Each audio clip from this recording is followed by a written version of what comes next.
Hello students. Today I am starting with anthracene synthesis and reactions. Last time हम लोग ने देखा था, जब हम लोग ने स्टार्ट किया था एंथ्रासीन हावर्ट सिंथेसिस देखा था, then synthesis by Friedel Crafts alkylation, synthesis from benzene. So आज जो हम लोग देख रहे हैं वो सिंथेसिस है एल्ब्स सिंथेसिस.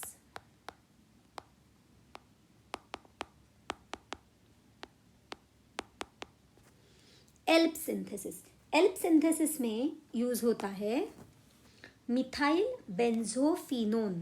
अभी बेंजोफिनोन का क्या मतलब है? एक बेंजीन रिंग जिसे, मतलब ये कीटोन है ऑब्वियसली, जिसको और एक रिंग लगी है और मिथाइल ग्रुप है. सो ये हो गया मिथाइल बेंजोफिनोन. तो हम इस CH3 को कुछ इस तरह से लिखते हैं ताकि हमें बॉन्ड दिखाने में इजी पड़े. ओके, तो इसमें मिथाइल बेंजोफिनोन को हीट करेंगे at 450 degree Celsius. 450 degree Celsius में जब हम इसको हीट करेंगे तो होगा यूं कि बॉन्ड ब्रेक होगा. अभी कौन सा वाला बॉन्ड ब्रेक होगा? कि वो मतलब हमें बेसिकली हम लोग को क्या करना है, हम लोग को दोनों रिंग को बीच में जोड़ना है. एंथ्रासीन 3 रिंग से बनी होती है, राइट? तो अभी यहाँ पे क्या होगा कि ये वाला, अगर ये जो बॉन्ड है वो ब्रेक होके यहाँ पे चला जाएगा तो कार्बन का वैलेंसी 4 हो जाएगा, जिस वजह से ये वाला कार्बन जाएगा, ये वाला बॉन्ड जाएगा यहाँ पे और ये वाला बॉन्ड ऊपर शिफ्ट हो जाएगा, जिससे स्ट्रक्चर जो बनेगा वो कुछ इस तरह से बनेगा. ये ऐसे का ऐसा रहेगा. ओके, फिर और यहाँ पे ये जो बॉन्ड ब्रेक होगा, राइट, तो ये जो H है वो निकल जाएगा बाहर और जब ये बॉन्ड ऊपर जाके O माइनस बनेगा तब उसको वो H जाके अटैच करेगा. अभी मैं दिखाती हूँ कैसे होता है. अभी जैसे यहाँ पे थोड़ा मैं नीचे निकालती हूँ ये सब चीज़ें.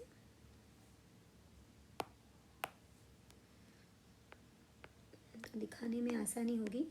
यहाँ पे ये इस तरह से, फिर यहाँ पे ये ऐसे हो जाएगा, यहाँ पे ये बॉन्ड वापस ऐसे, यहाँ पे है CH2, मतलब 2 H बचे ना क्योंकि एक H तो चला गया, और फिर ये C के साथ डबल बॉन्ड, फिर यहाँ पे जो C है उसने यहाँ पे बॉन्ड ऊपर शिफ्ट होने की वजह से यहाँ पे माइनस डाल गया. अभी यहाँ से जो बॉन्ड ब्रेक हो चुका है, ये बॉन्ड ब्रेक होके ये जो H निकला है वो जाके इसको जुड़ जाएगा, राइट? तो ये बन गया OH. ओके, तो ये C दिखाने की वैसे तो कुछ ज़रूरत नहीं होती, सिर्फ एक बॉन्ड दिखा दो, हो गया. ठीक है, सो इट इज़ अज्यूम्ड कि वहाँ पे C है.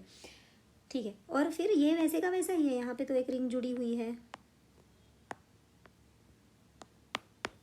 इसके साथ कोई चेंज नहीं हुआ. अभी वापस हम इसे क्या करेंगे, हम लोग वापस इसको हीट करेंगे.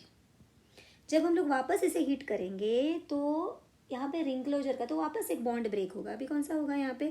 तो ये बॉन्ड ब्रेक होके ये वाले कार्बन के पास चला जाएगा, तो कार्बन की वैलेंसी वापस चेंज, तो ये बॉन्ड शिफ्ट होके इधर चेंज होगा, इधर चला जाएगा, और ये वाला बॉन्ड शिफ्ट होके यहाँ चला जाएगा, just to maintain the valency. जिस वजह से जो स्ट्रक्चर बनेगा, मैं यहाँ पे छोटे से इसमें दिखा देती हूँ, जो स्ट्रक्चर बनेगा वो कुछ इस तरह से होगा. ये इस तरह से. फिर यहाँ पे होगा ये जो, मैं यहाँ पे इसको थोड़ा छोटा करके लिखती हूँ ताकि मुझे दिखाने में आसानी पड़े. यहाँ पे CH2 है, तो यहाँ पे यहाँ एक बॉन्ड आ जाएगा, यहाँ OH है ही, ठीक है. फिर यहाँ पे बॉन्ड आ जाएगा, ये बॉन्ड शिफ्ट हो गया जिसने उधर दूसरे रिंग के साथ बॉन्ड बना दिया. ओके, और ये वाला वैसे का वैसा ही हो जाएगा, मतलब ये वाला निकल गया तो ये वाला रिंग ऐसे का ऐसा हो जाएगा. ठीक है, तो कुछ इस तरह से ये जो नेक्स्ट वाला स्ट्रक्चर है वो बनता है. अभी यहाँ पे हम लोग देखते हैं कि यहाँ पे एक H है और यहाँ पे भी एक H है, राइट, और यहाँ पे भी एक H है. ओके, तो अभी होगा क्या कि ये वाला जो H है, अभी हमें अंदर वाला स्ट्रक्चर कंप्लीट करना है, बराबर.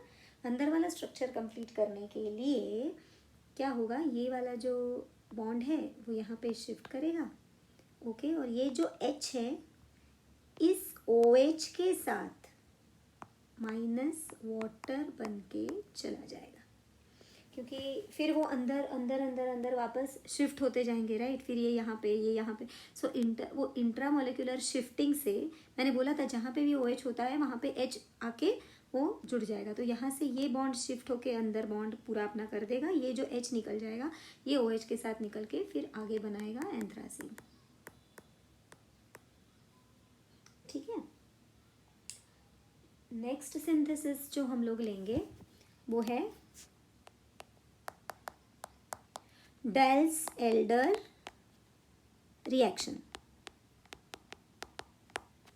डाल्स-एल्डर रिएक्शन में जो स्टार्टिंग मटेरियल यूज होता है दैट इज 1,4 नैफ्थाक्विनोन। तो यहाँ पे पहले तो ये रिंग आएगा, फिर नैफ्थाक्विनोन, ओके। सो 1,4 नैफ्थाक्विनोन, ये है 1,4 नैफ्थाक्विनोन, ओके। जो रिएक्ट करेगा 1,3 ब्यूटाडाइन के साथ। अभी ब्यूटाडाइन मतलब चार कार्बन होंगे, ब्यूटा, और डाइन कौन से पोजीशन पे, 1 और 3rd। तो ये 1,3 ब्यूटाडाइन हुआ। अभी तुम लोग उसकी वैलेंसी पूरी कर सकते हो। सो ये हो गया 1,3 ब्यूटाडाइन, ओके। तो अभी ये जो स्ट्रक्चर है यहाँ पे इंटरनल चेंजेस होंगे, मतलब ये जो पूरी 1,3 ब्यूटाडाइन है वो मिला के पूरा एक एक्स्ट्रा रिंग बनाएगा जो हमें एंथ्रासिन के लिए चाहिए। तो कैसे होगा, अभी वो इंटरनल चेंजेस के लिए अभी अंदर वाला बॉन्ड ब्रेक होगा, वो जाके यहाँ इस पे बॉन्ड बनाएगा, फिर ये यहाँ पे शिफ्ट होगा, फिर ये वाला जो बॉन्ड है वो जाके यहाँ शिफ्ट होगा। तो इस तरह से हमें जो स्ट्रक्चर मिलेगा वो है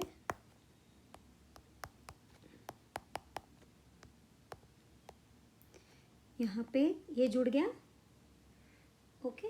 तो यहाँ पे ये CH2 जुड़ गया, ठीक है। फिर ये वाला सिंगल बॉन्ड ही रहेगा, ये वाला बॉन्ड इधर शिफ्ट हुआ है, यहाँ पे सिंगल बॉन्ड रहेगा, और ये वाला भी यहाँ पे जुड़ गया है, ठीक है। तो और ये CH2 है, मतलब ये वाला जो है वो इधर है, ओके, ये वाला जो है वो इधर है, ठीक है। इस तरह से वो बॉन्ड शिफ्टिंग हम लोग दिखा सकते हैं।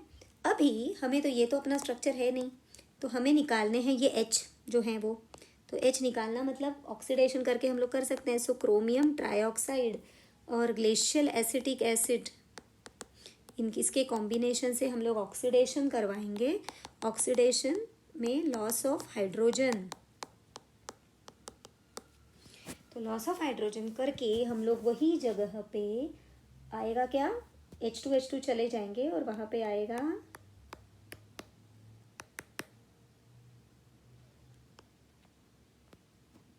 मतलब ये पूरा, फिर ये जैसे ही चला जाएगा तो ये इस तरह से अंदर, फिर ये इस तरह और ये निकल जाएगा।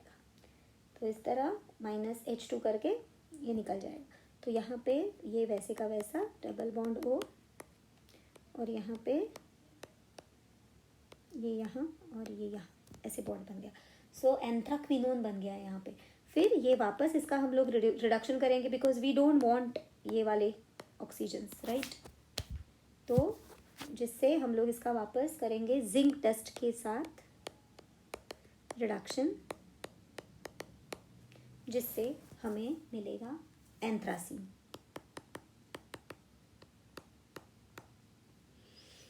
ओके, सो ये हो गए पूरे method of synthesis for anthracene. 5 methods of synthesis है।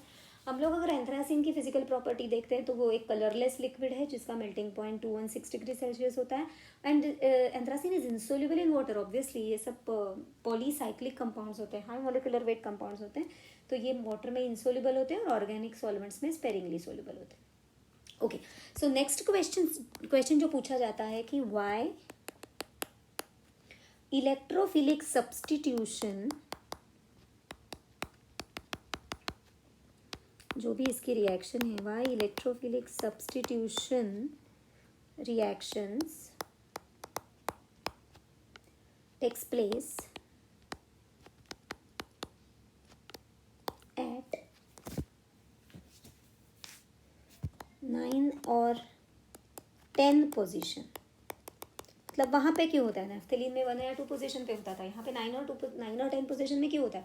तो हम लोग इसकी जो पॉसिबिलिटी है वो देखते हैं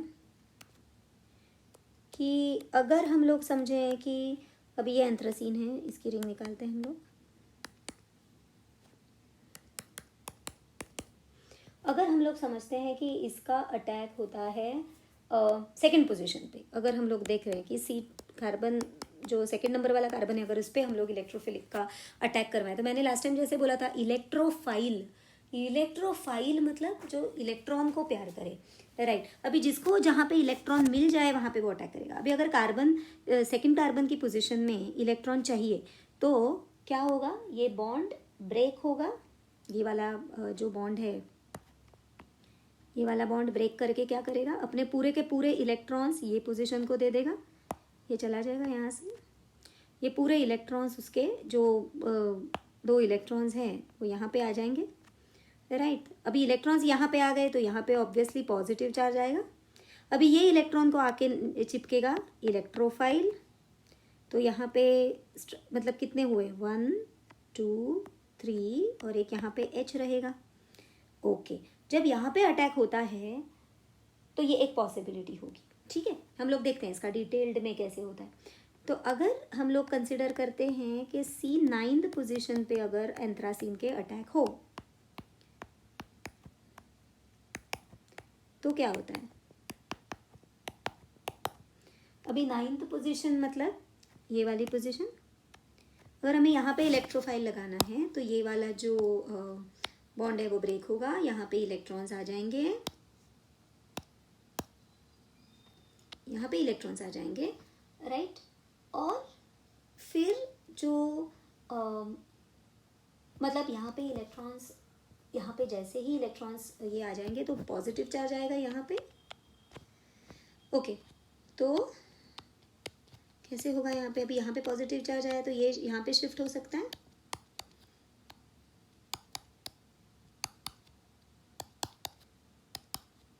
तो यहाँ पे इलेक्ट्रोफाइल अटैक करेगा, यहाँ पे एक H हुआ और ये यहाँ पे एक बॉन्ड चलाएगा, यहाँ पे पॉजिटिव चार्ज आएगा, ठीक है।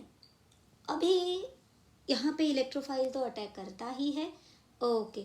फिर ये वाला पॉजिटिव चार्ज निकालने के लिए आइदर ये वाला हाइड्रोजन अंदर आके ये वाला यहाँ पे शिफ्ट होके ये पॉजिटिव चार्ज निकाल सकता है, या फिर ये जो पॉजिटिव है वहाँ पे कोई भी न्यूक्लियोफाइल आके अटैक कर सकता है, ये भी पॉसिबिलिटी हो सकती है, राइट।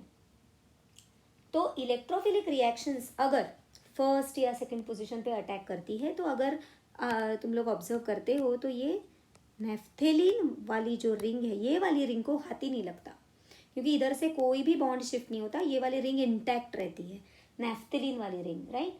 तो नैफ्थेलिन रिंग इंटैक्ट रहने की वजह से एंथ्रासीन का जो भी एनर्जी है कितना है, resonance energy, that is 84।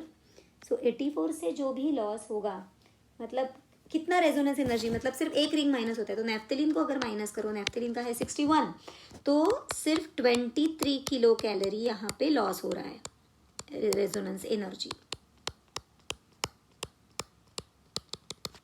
Okay. अभी यहाँ पे अगर तुम लोग देखते हो तो ये बीच वाली रिंग में होता है, तो ये 1 और ये 2, तो 2 बेंजीन रिंग्स इंटैक्ट रहते हैं, 2 बेंजीन रिंग्स इंटैक्ट रहते हैं, तो यहाँ पे कितना लॉस होगा एनर्जी का, 84 माइनस 2 बेंजीन मतलब 36 इंटू 2, तो 84 minus 72 is equal to 12 KCal per मोल, इतना रेजोनेंस एनर्जी का लॉस होता है, राइट। सबसे ज्यादा मतलब कम रेजोनेंस एनर्जी कहाँ पे होती है, मतलब कम रेजोनेंस एनर्जी का लॉस कहाँ पे होता है, तो यहाँ पे अगर देखोगे इस पे तो 23 है, यहाँ पे 12 है, तो जहाँ पे भी कम मतलब लेस लॉस होता है वो रिंग, वो कंपाउंड ज़्यादा रिएक्टिव होता है, okay. So that is why when the attack takes place at C9 position, यहाँ पे ज़्यादा रिएक्टिव वो कंपाउंड हो जाता है, ओके, यहाँ पे और एक क्वेश्चन आता है स्टेबिलिटी। ओके, तो यहाँ पे एक स्टेबिलिटी पे क्वेश्चन आता है कि मतलब स्टेबिलिटी उसकी, मतलब stability of polycyclic aromatic compounds. Okay, अभी एंथ्रासीन की रेजोनेंस एनर्जी मैं RE करके लिख रही हूँ ताकि बार बार रेजोनेंस एनर्जी ना लिखना पड़े। Resonance energy of anthracene is 84 kilo calorie पर मोल। मतलब एंथ्रासीन में होती है 3 रिंग, तो पर रिंग कितना हुआ 28 kilo calorie per ring. Okay, then resonance energy of naphthalene is 61 kcal per mole, that is इसके होते हैं 2 रिंग, तो मतलब 30.5 kcal पर रिंग। और रेजोनेंस एनर्जी ऑफ बेंजीन होती है 36 kcal per mole. Okay, and that is for 1 ring. Okay, so ये हम लोग बोल सकते हैं कि that is 36 kilo calorie per ring. ठीक है, तो फॉर पॉलीसाइक्लिक एरोमेटिक हाइड्रोकार्बन्स हमेशा जो स्टेबिलिटी होती है, aromatic stability is directly proportional to resonance energy. Okay, तो रेजोनेंस एनर्जी पर रिंग, तो जिस वजह से अभी इसका जिसका रेजोनेंस एनर्जी ज़्यादा है वो ज़्यादा स्टेबल हुआ। ओके, तो यहाँ पे बेंजीन का रेजोनेंस एनर्जी ज़्यादा है, उसके बाद नैफ्थलीन है, उसके बाद एंथ्रासीन है। सो benzene is more stable then naphthalene, which is more stable than anthracene. Okay? और यहाँ पे और एक रीज़न, मतलब तुम लोग को ऐसे भी पूछा जाएगा कि why anthracene is less stable और why benzene is more stable than all other इसमें, तो इसमें तुम लोग को ये रीज़न लिखना है। और इसका एक दूसरा रीज़न हो सकता है कि बेंजीन में होते हैं 6 पाई इलेक्ट्रॉन्स, ठीक है, नैफ्थलीन में होते हैं 10 पाई इलेक्ट्रॉन्स, ठीक है, क्योंकि 5 बॉन्ड्स होते हैं। एंथ्रासीन में होते हैं 14 पाई इलेक्ट्रॉन्स। ओके, सो नैफ्थलीन में एक्चुअल में कितने होने चाहिए थे 12,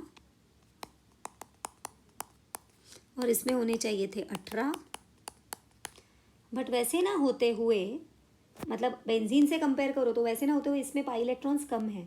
तो as the number of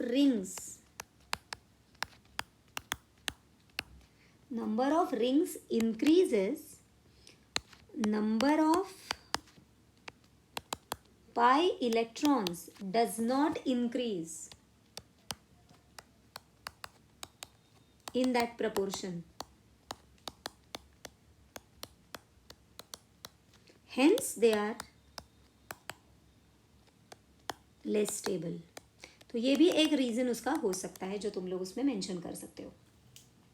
So let's start with the chemical properties of anthracene, which is electrophilic substitution reaction. तो इसमें सबसे पहले आता है नाइट्रेशन। हम लोग इसका डिटेल में इसमें नैफ्थलीन में देख चुके हैं कि इसका इलेक्ट्रोफाइल कौन सा होगा। सो यहाँ पे होता है NO2। तो यहाँ पे हम लोग ने पहले ही देख चुका है कि कहाँ पे होगा, अटैक कहाँ पे होगा, तो 9th और 10th पोजीशन में। तो इसमें जो नाइट्रेशन में ये रहेगा वो हमेशा, मैंने वो टाइम पे भी समझाया था तुम लोग को कि HNO3 is a nitrating agent and H2SO4 is a dehydrating agent होता है जनरली।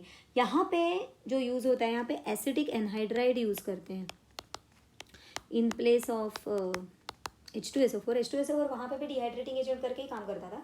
यहाँ पे एंथ्रासीन में एसिटिक एनहाइड्राइड से काम चल जाता है. Acetic anhydride maintains that anhydrous condition, so removal of water वगैरह ये वहाँ से ही हो जाएगा.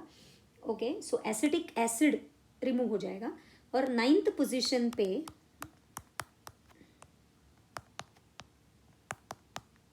9 नाइट्रो एंथ्रासीन और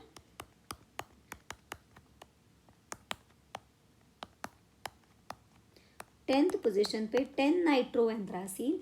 ऐसे अगर हम लोग ज़्यादा कॉन्सेंट्रेटेड अगर यूज़ करते हैं, if more concentrated HNO3 is used, तो 10th वाला प्रोडक्ट भी मिल जाता है. Next is sulphonation. सल्फोनेशन में जो इलेक्ट्रोफाइल होता है वो है SO3H. ओके, यहाँ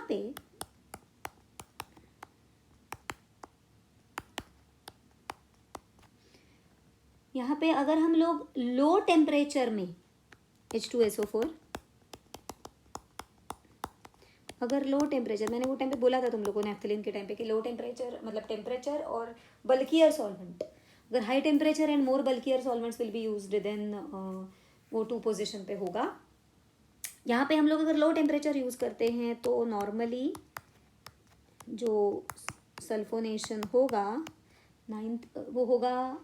यहाँ पे सल्फोनेशन और फ्रिडलक्राफ्ट सल्काइलेशन में बात अलग है. यहाँ पे 9th पोजीशन में ना होते हुए 1st और 2nd पोजीशन में होता है. तो यहाँ पे 1 पोजीशन पे ये सल्फोनिक एसिड लग जाएगा SO3H. सो एंथ्रासीन 1 सल्फोनिक एसिड बनेगा. और अगर हम लोग इसमें हाई टेम्परेचर यूज़ कर रहे हैं,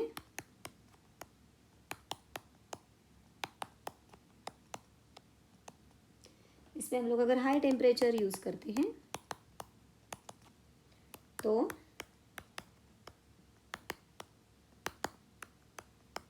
सेकेंड पोजीशन में ये, तो सल्फोनेशन में एक बात ध्यान में रखना, एंथ्रासिन के सल्फोनेशन में 9 और 10th पोजीशन पे सब्स्टिट्यूशन नहीं होता.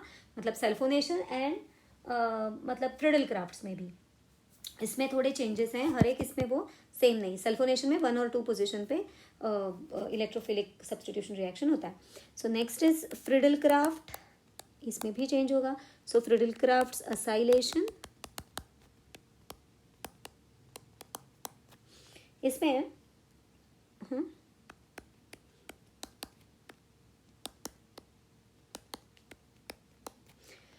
अगर कि यहाँ पे क्या होता है कि अगर हम लोग एसिटाइल क्लोराइड यूज़ कर रहे हैं, ओके, यहाँ पे हम लोग एसिटाइल क्लोराइड यूज़ कर रहे हैं, एनहाइड्रस एल्यूमिनियम क्लोराइड, क्योंकि हम लोग असाइलेशन कर रहे हैं तो एसिटाइल क्लोराइड यूज़ करेंगे दोनों जगह पे.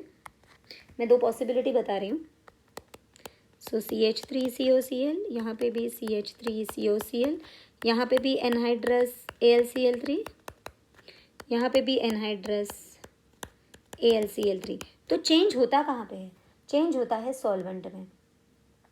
ओके, सॉल्वेंट में यहाँ पे हम लोग करेंगे, यहाँ पे जो हम लोग सॉल्वेंट यूज़ कर रहे हैं दैट इज डाइक्लोरोमीथेन. और यहाँ पे nitrobenzene. Nitrobenzene obviously benzene ring involve हो रही है. Dichloromethane is a aliphatic one. तो यहाँ पे इसका मॉलिक्यूलर वेट कम रहेगा, ये ज़्यादा बल्कियर रहेगा. और तो मैंने बोला था कि हाई टेम्परेचर और बल्कियर जब सॉल्वेंट यूज़ करते हैं तो उसमें क्या होता है, उसमें इलेक्ट्रोफाइल डिजोल्व होने लगता है, इलेक्ट्रोफाइल का सॉल्वेशन होने लगता है.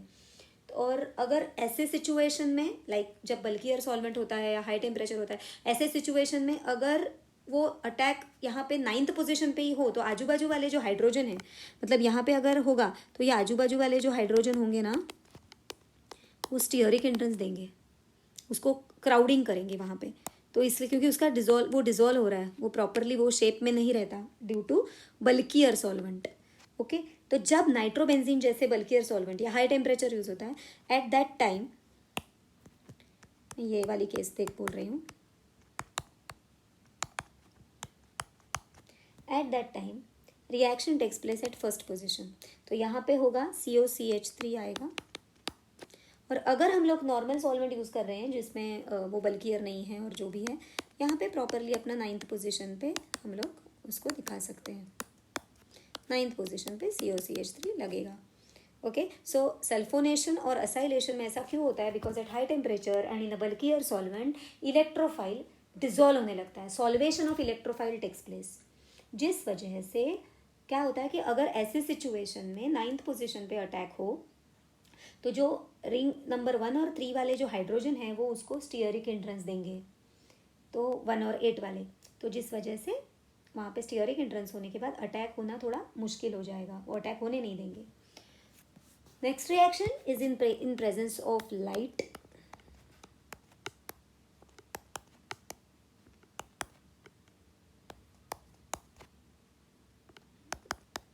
मतलब ये ऑक्सीजन के साथ होता है इन प्रेजेंस ऑफ लाइट, जिसमें एंथ्रासीन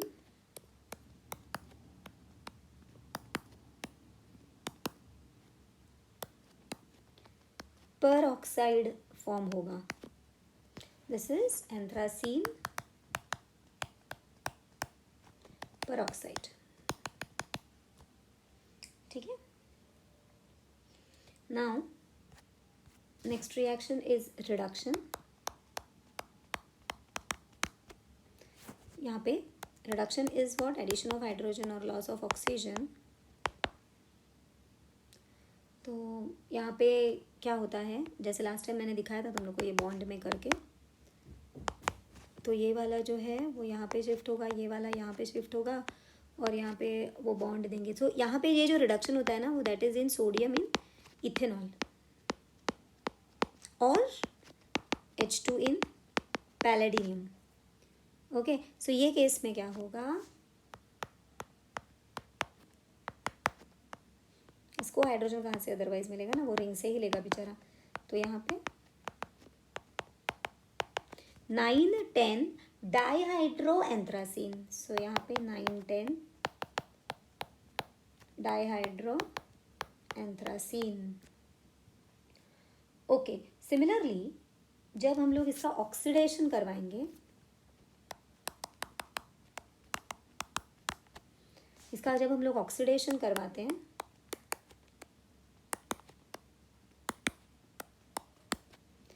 तो इसको हम लोग इधर सोडियम डाइक्रोमेट के साथ या क्रोमियम, सोडियम डाइक्रोमेट इन और H2SO4, ओके, इसके साथ जब करवाते हैं तो क्या होगा, रिमूवल ऑफ हाइड्रोजन होता है ना, तो यहाँ से एक हाइड्रोजन रिमूव होगा, यहाँ से एक हाइड्रोजन रिमूव होगा, यहाँ पे हाइड्रोजन की जगह पे,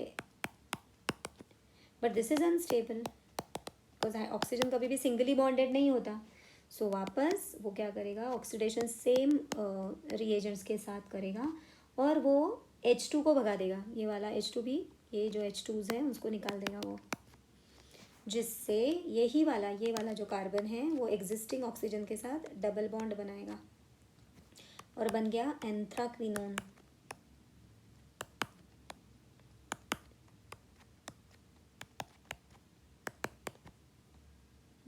यहाँ पे ये बन गया 9,10 anthraquinone. Okay, and lastly it's halogenation.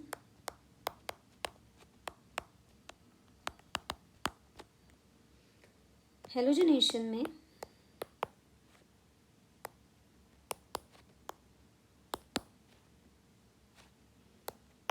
Ninth position, इसमें बाकी किसी भी इसमें प्रॉब्लम नहीं है, बस ओनली सल्फोनेशन और फ्रिडलक्राफ्ट अल्काइलेशन, और उसमें ही ज़्यादातर प्रॉब्लम्स पूछे जाते हैं क्योंकि वो ज़्यादा कंफ्यूजिंग होता है। सो यहाँ पे ब्रोमीन एंड कार्बन टेट्राक्लोराइड के साथ 9th पोजीशन पे ब्रोमीन अटैक करेगा,